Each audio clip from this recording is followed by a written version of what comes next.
Hello and welcome to the second 45 RPM box video. I'm still trying to find my feet. I don't really know what I'm doing yet, and hopefully that's not too obvious. So this time I'm going to try keeping my fizz off camera. Perhaps that'll work better. If you have an opinion, please put your comments below. Well, this time I thought I'd do something interesting, not something that's advertising or information about a product that I've made. I thought I'd talk about a piece of technology. I thought I'd talk about Casio first. Casio is, I suppose, a powerhouse in the calculator business. Their first, in 1954, was the size of a desk and used solenoids, so it was an electromechanical device rather than an electronic device. In 1957 they improved on this to release an entirely electric calculator based on relays, so still not electronic. And in 1965 they released an entirely electronic, transistorized model with memory.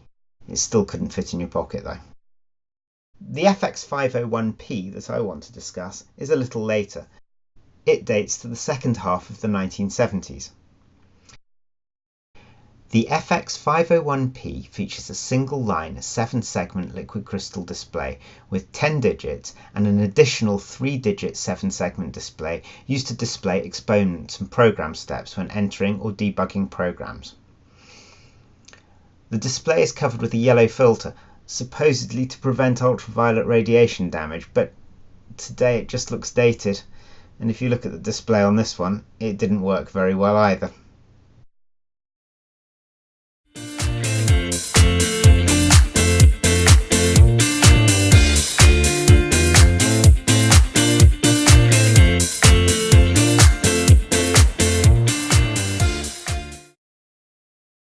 Other than the odd capacitor, a resistor or several, 50 keys and an LCD display, just two ICs are used to make this calculator.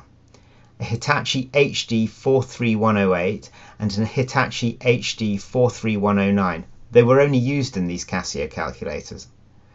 I think that the 9C on these chips is a date code, meaning that this calculator, or at least the chips in it, were made in March 1979.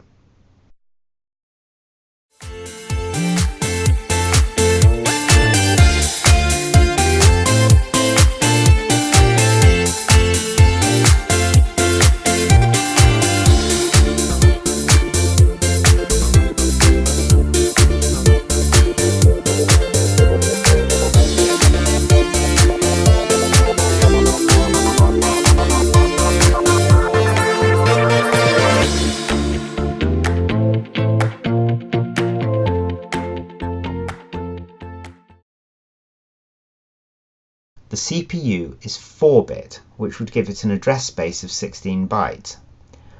But the calculator can actually address 256 bytes, which suggests that it should have an 8-bit address bus. It doesn't though, it's 4-bit all the way. It does look like there's a paging mechanism, chip enable 1 through 3. The FX501P could store 128 steps with 11 memory registers in about 1/4 of a K, 256 bytes of memory. Conditional and unconditional jumps, as well as subroutines, are supported. The HD 43108 is the CPU, does all the calculations, and the peripheral controller, which handles the keyboard and connection to accessories. The HD 43109 is the display controller, obviously because of all those lines going to the display. It also looks like the HD 43109 might be RAM as well.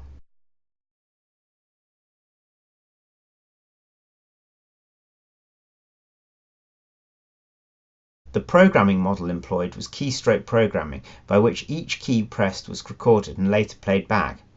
Multiple key presses are merged into a single programming step, provided that they contain no more than one operation. A single operation fits into a single program step. The FX501P could store 128 steps with 11 memory registers in about 1/4 of a K, 256 bytes of memory. Conditional and unconditional jumps, as well as subroutines, are supported, and each program or subroutine can have up to 10 local labels called LBL1 through to LBL9 for jumps and branches. The FX-501P supports indirect addressing both for memory access and also for jumps, and therefore the programming model could be considered to be Turing complete, although the idea of it emulating anything other than itself is truly impractical. Each program step is represented by a special 2-digit code made up of the digits 0 to 9 and the characters C, E, F and P. The calculator comes with a special overlay so that the user does not need to memorize the mapping between code and actual command. What differentiates the FX-501P from its competitors is that programming is retained in a battery buffered memory when the calculator is turned off, and it can even be saved to cassette when it isn't in use. Thank you for watching. If you've spotted any errors or misassumptions, please let me know in the comments below. And wow! Who'd have thought that making a YouTube video would be so hard? Retro Man Cave, Fran Lab, the 8-Bit Guy, they all make it look so effortless. Hopefully I'll improve over time. Thanks for bearing with me.